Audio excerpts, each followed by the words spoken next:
మరోసారి తీవ్ర ఉద్రిక్తతలు నెలకొన్నాయి. ఆయిల్ ట్యాంకర్ల పైన మళ్ళీ ఇరాన్ తమ క్షిపణులతో దాడి చేసింది.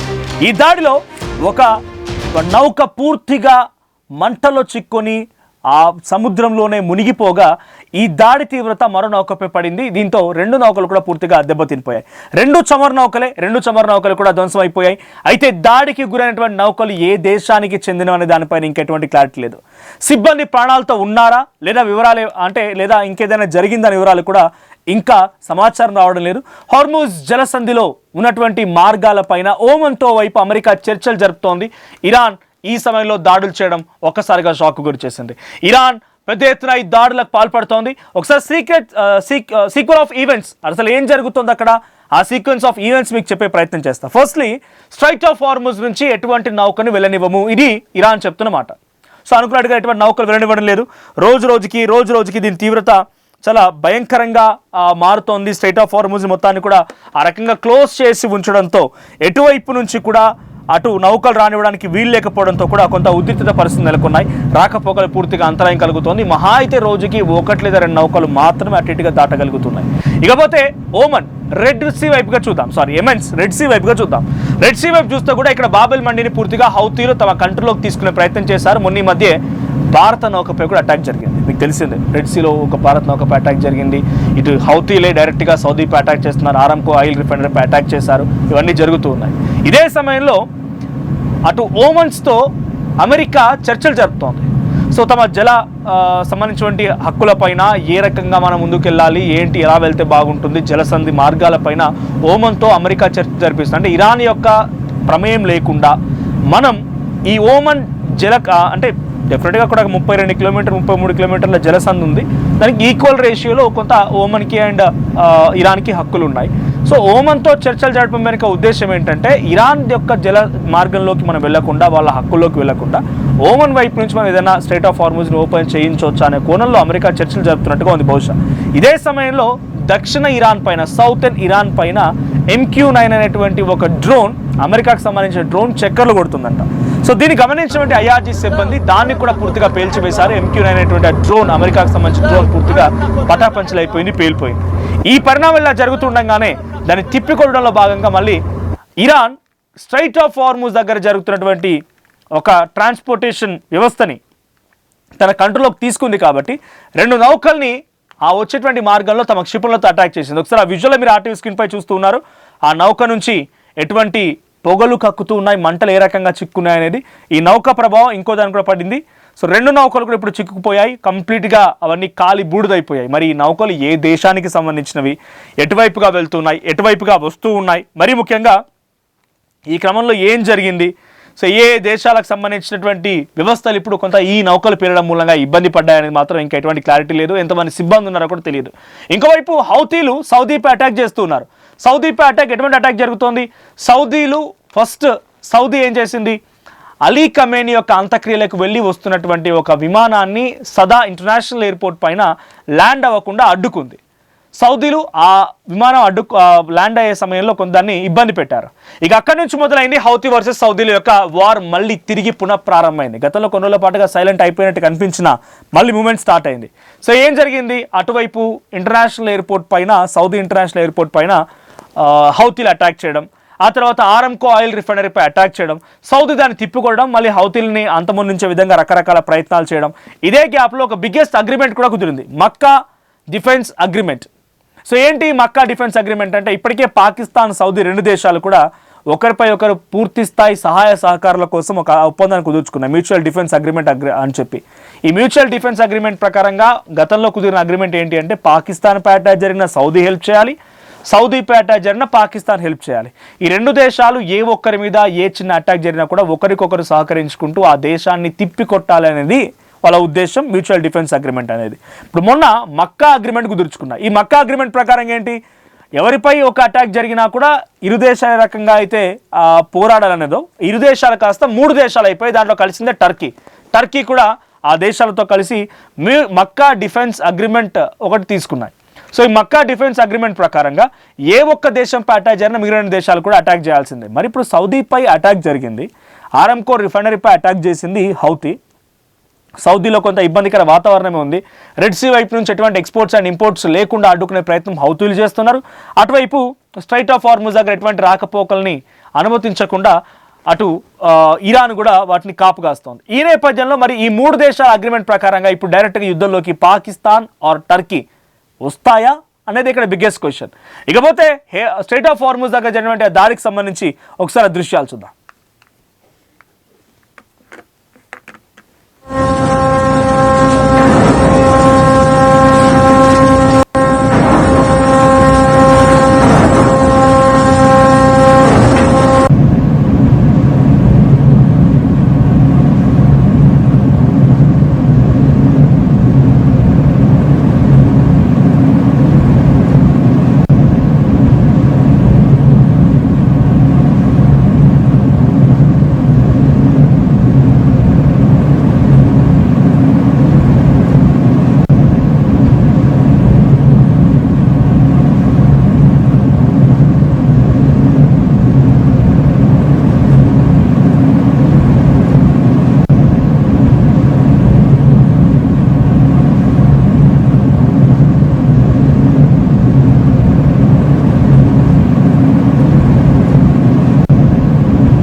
స్ట్రైట్ ఆఫ్ హార్ముజ్ దగ్గర ఇరాన్ తమ క్షిపణులతో చేస్తున్న అటాక్ సంబంధించి విజువల్స్ మనం చూస్తూ ఉన్నాం.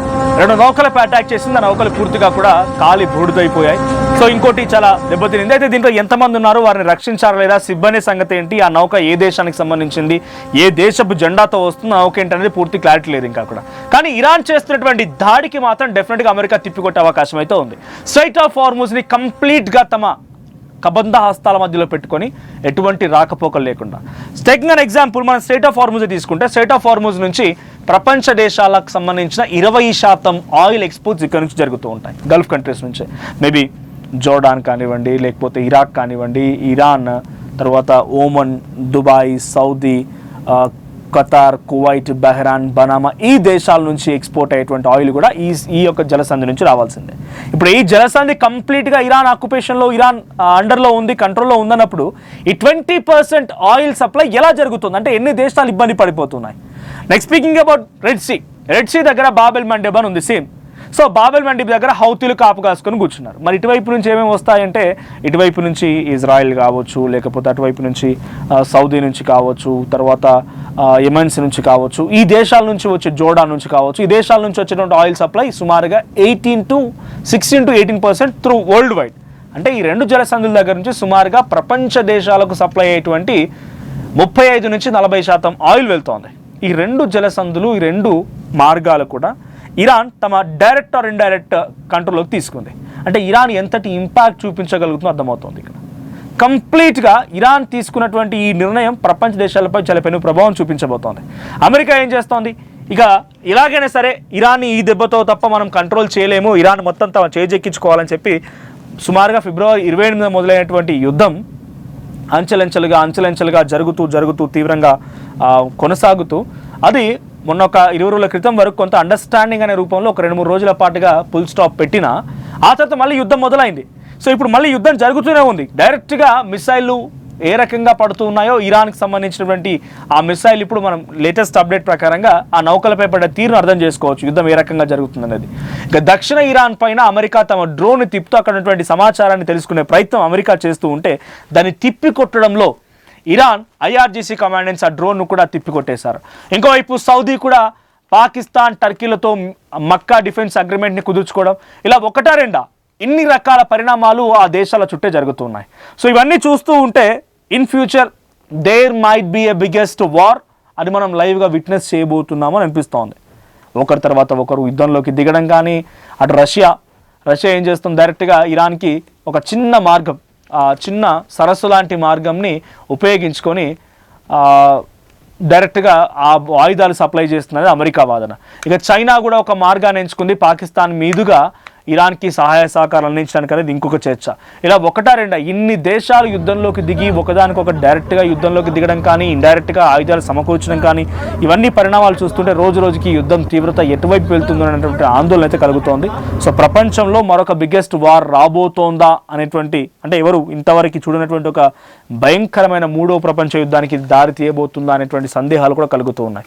సో ఇప్పుడు మరో 2 నౌకలపై ఇరాన్ అటాక్ చేయడం మరి అమెరికా ఏ రకంగా తిప్పికొడుతుంది, అమెరికా వైపు నుంచి ఎటువంటి రియాక్షన్ వస్తుంది, ఇంతకీ ఆ 2 నౌకలు ఏ దేశానికి సంబంధించడం అనేది ఇరాన్ అఫీషియల్గా విడుదల చేస్తుందా లేదా, ఎటువంటి అప్డేట్స్ ఉంటాయో చూడాలి.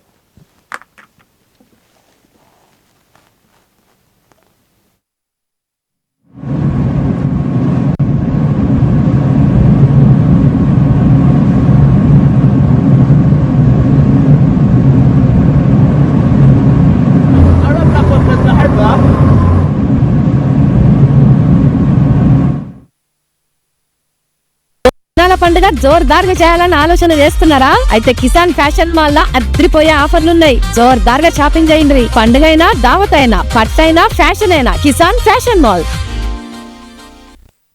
టోర్నమెంట్ ముందు పెయింట్ ఎలా చేస్తాం కానీ సార్ టైం కి పూర్తవుతుందా? రోజుకు 23 లక్షల స్క్వేర్ ఫీట్ పెయింటింగ్ చేయగల సామర్థ్యం 5,000 మంది స్కిల్డ్ లేబర్ టీం మా వెంట ఉంది. 23 లక్షల?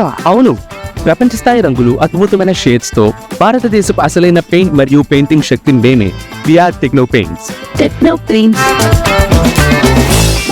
ఏం కొన్నావురా? అమ్మకి 10, అత్తమ్మకి 6, అమ్మమ్మకి 4 కేజీలు చీరలు మావా. అబ్బో, ఇక్కడ కేజీ చీరలు కొంటే 1/2 కేజీ చీరలు ఫ్రీ అంట. Churidar, men's wear, kids wear 1+1, 2+1 మస్తు ఆఫర్లు ఉన్నాయి. మరి ఇంకా మాంగళ్య ఆషాఢం కేజీ సేల్ అంటే తెలుసు కదా. మాంగళ్య షాపింగ్ మాల్ కేజీల్లో సేల్, టన్నుల్లో ఆనందం. Pure in its form with grace made noble.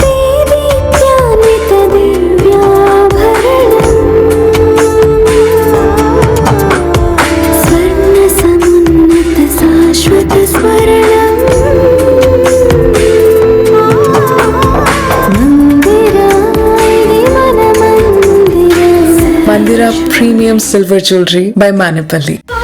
నమస్కారం, నేను మీ అనసూయ భరద్వాజ్. ఆషాఢ మాసం సందర్భంగా మన కాసం ఫ్యాషన్స్ ఏపీ అండ్ తెలంగాణలోని 24 స్టోర్స్ లో సరికొత్త ఆఫర్స్ తో మీ ముందుకు వస్తుంది. అంతేకాదంలో ఈ ఆషాఢ మాసంలో మన ప్రత్యేకత, కిలో చీరలు కొనండి, 1/2 కిలో చీరలు ఉచితంగా పొందండి.